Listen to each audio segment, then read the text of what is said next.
ज्ञानेश्वरांनी रेड्याकडनं वेद म्हणून घेतले होते. आता त्यापासून आतापर्यंत आपण या शतकात आल्यानंतर स्वार्थासाठी रेडे कापले जातात, स्वार्थासाठी रेडे कापले जातात, स्वार्थासाठी रेडे कापले जातात. हा कोणत्या महाराष्ट्र कोणत्या दिशेने चाललेला आहे की केले कुणास्तव ते किती हे कधी मोजू नये. होणार त्याची विस्मृती, त्याला तयारी पाहिजे. जो अनुभव मी घेतोय, उद्धवा अजब तुझे सरकार, उद्धवाचं सरकार तर पाडलं. मी असा असा कसा वेगळा वेगळा. सभागृहात आलं नाही तरी चालतं, पण निरोप समारंभाला यायला पाहिजे. सभापती महोदय, हे म्हणजे असं झालं, भजनाला नाही मात्र भोजनाला मात्र न चुकता यायला पाहिजे. आणि म्हणून सभागृहात 6 वर्ष ड्रॉप आणि आलं तर डायरेक्ट सेंड ऑफ.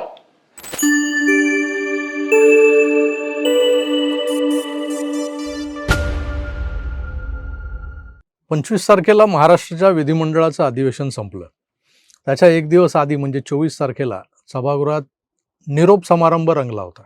या निरोपाच्या क्षणांमध्ये बघण्यासारखं किंवा ऐकण्यासारखं काय होतं तर उत्कंठा होती. विधान परिषदेतला आपला कार्यकाळ संपवलेल्या उद्धवजींना इतके दिवस तसं टाळणाऱ्या एकनाथ शिंदेंकडून कसा आणि कोणत्या पद्धतीनं निरोप दिला जाणार आहे याची उत्कंठा होती. कोणत्या शब्दात हा निरोप येईल त्यांच्याकडून. तर सभागृहाची गरिमा पाळून एकनाथ शिंदेंनी उद्धवजींना 2 वाक्यात शुभेच्छा दिल्या, फक्त 2 वाक्यात. पण त्या शुभेच्छांना उत्तर देताना शेवटच्या दिवशी तरी उद्धवजींनी त्यांचं ते अमोघ अस्त्र टोमणे हे वापरणं टाळावं अशी अपेक्षा होती. तसं असताना त्यांनी तर आपल्यावर झालेल्या अन्यायाचं आख्यानच मांडलं. ते काय बोलले ते तुम्हीच ऐका. पण काल एकूण जे काही विधिमंडळात घडलं ते बघितल्यानंतर तो दिवस मला का आठवलं ते सांगतो. कारण आपणच म्हणाला होतात ज्ञानेश्वरांचं भारूड. काट्याच्या आणीवर वसली 3 गावे, 2 ओसाड 1 वसईची ना. आता त्या गावची पाटीलकी आपल्याकडे. आता ते आणीवरची 3 गावामध्ये एक गाव आणीवर गेलेलं आहे. बाकी गावांचं काय झालं हे त्या गावकऱ्यांना माहिती आहे. ज्ञानेश्वरांनी रेड्याकडनं वेद म्हणून घेतले होते. आता त्यापासून आतापर्यंत आपण या शतकात आल्यानंतर स्वार्थासाठी रेडे कापले जातात. हा कोणत्या महाराष्ट्र कोणत्या दिशेने चाललेला आहे. कारण चांगल्या कामाला कधीच अजितदादांनी, म्हणजे तेव्हा काही जण तक्रार करत होते की अजितदादा आम्हाला पैसे देत नाहीत, आम्हाला निधी देत नाहीत. परंतु माझ्या आठवणीत तरी अशी कोणतीही गोष्ट नव्हती की एखादं चांगलं काम आहे आणि त्याला दादांनी आडकाठी केलेली, असं कोणतंच काम नव्हतं. आता आज तर उद्धव ठाकरेंना निरोप देत आहेत, पण त्यांचं एक गाणं आहे, पण तो उद्धव वेगळा होता. पण त्यांनी त्यावेळेला केलेल्या सरकारचं वर्णन आजच्या सरकारला लागू पडतंय का? आता त्याच्यात त्यांनी म्हटलंय उद्धवा अजब तुझे सरकार, उद्धवाचं सरकार तर पाडलं. आता तर देवेंद्रजी आपण बसलाय त्याच्यामुळे देवेंद्र असं म्हणायचं की काय. आणि त्याच्या पुढे त्यांनी म्हटले लहरी राजा प्रजा आंधळी अधांतरी दरबार अजब तुझे सरकार. आता गाळलेल्या जागा भरा, कोणाचं सरकार असेल त्यांचं नाव त्याच्यात टाका आणि पुढची कविता म्हणा. लबाड जोडती इमले माड्या गुणवंताना मात्र झोपड्या, पतिव्रतेच्या गळ्यात धोंडा वेश्येला मणिहार अजब तुझे सरकार. ही पूर्ण कविता आहे. पाय असेल तर आपल्याला पाठवून देतो. आता या महिन्यामध्ये IPL सुरू होईल आणि IPL बघताना आपण म्हणतो अरे हा आपला होता ना, अरे नाही तो आता त्या टीम मध्ये, अरे हा आपला होता नाही हा तिकडे गेलेला आहे. म्हणजे इंडियन पॉलिटिकल लीग नवीन सुरू झाले की काय, कोण कोणाच्या बरोबर तेच कळत नाहीये. आणि एकच संघ खूप मजबूत होत चाललेले, बाकीची संघ म्हणजे मॅच खेळायला सुद्धा बाकीचे संघ हवीत की नको. की ही लाट आहे तोवरी खुशाल तू गाजून घे, गाजण्याला अर्थ कितीसा ते जरा समजून घे. म्हणजे तू गाजतोयस त्या लाटेवरच म्हणून गाजतोयस, लाट गेल्यानंतर काय करशील. तर या काही गोष्टी त्यांनी फार छान लिहिलेल्या आहेत. म्हणजे आपण या सगळ्यांकडनं काही ना काहीतरी घेतलं पाहिजे आणि त्यातल्या थोड्या जरी गोष्टी आपण आपल्या वागणुकीत आणू शकलो तरी महाराष्ट्र आपल्या देशातलं जे एक सर्वोत्तम राज्य आहे ते आणखीन चांगलं राज्य होईल. की केले कुणास्तव ते किती हे कधी मोजू नये. होणार त्याची विस्मृती, त्याला तयारी पाहिजे. जो अनुभव मी घेतोय, डोक्यावरी जे घेऊनी आज येथे नाचती, घेतील ते पाय तळी त्याला तयारी पाहिजे. हे सगळं आयुष्य आहे. म्हणजे जे डोक्यावर घेऊन नाचतात तेच एक दिवस आपल्याला पायतळी तुडवायला बघत नाहीत. कारण त्यांना स्वतःला जेव्हा काही पाहिजे असतं त्यावेळी ते कोणी काय दिले हे काही न बघता ते आपल्याला सरळ तुडवून पुढे जात असतात. मित्र कोण आणि शत्रू कोण गणित साधे कळले नाही. नाही भेटला असा कोणी ज्याने मला छळले नाही.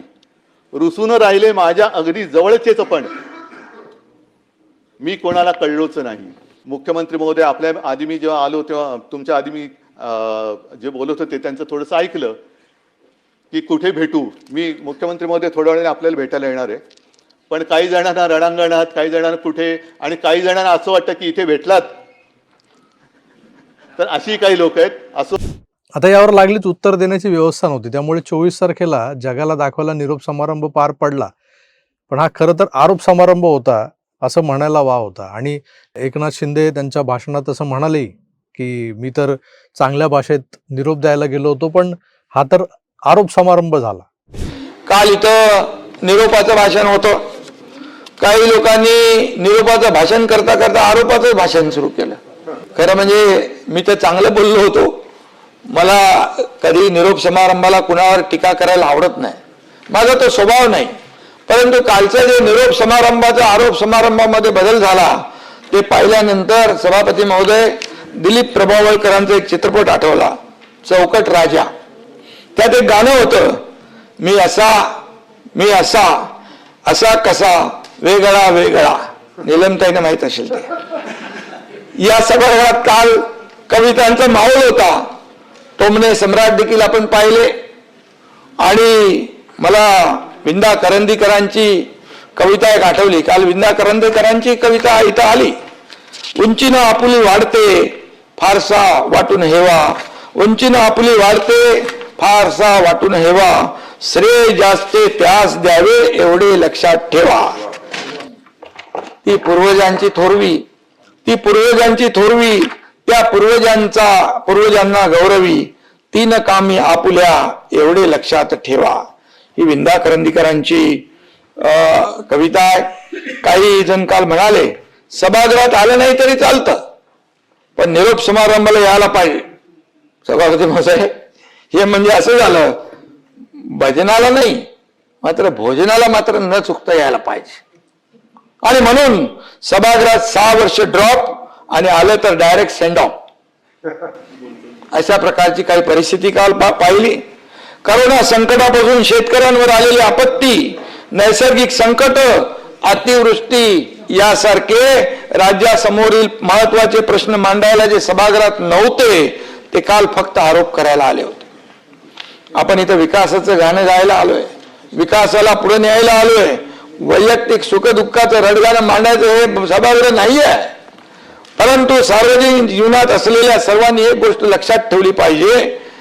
मी एवढंच सांगतो सभापती महोदय, पैर की मोच और छोटी सोच, पैर की मोच और छोटी सोच हमें आगे बढ़ने नहीं देती. टूटी कलम और औरों से जलन, टूटी कलम और औरों से जलन खुद का भाग्य लिखने नहीं देती.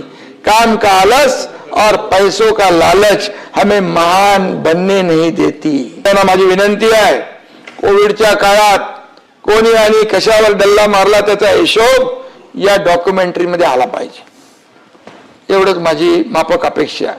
मित्रो, 22 जून 2022 रोजी आपला पक्ष बऱ्यापैकी फुटलाय हे जेव्हा समजलं, त्या उद्धवजींना मुख्यमंत्री पदाचा राजीनामा देण्याशिवाय पर्याय नव्हता तेव्हा. पण त्यांनी तिरीमिरीत आपल्या विधान परिषद सदस्यत्वाचा देखील राजीनामा राज्यपालांकडे पाठवला होता, जो त्यांनी नंतर काहीतरी तांत्रिक कारणं पुढे करत मागेही घेतला. राज्यपालांनी जसा मुख्यमंत्री पदाचा राजीनामा मंजूर केला, स्वीकारला, तसाच त्यांच्या या विधान परिषद सदस्यत्वाचा देखील स्वीकार केला असता राजीनामा तर, किंवा किमान तसं घोषित जरी केलं असतं तर उद्धवजींची गोची झाली असती.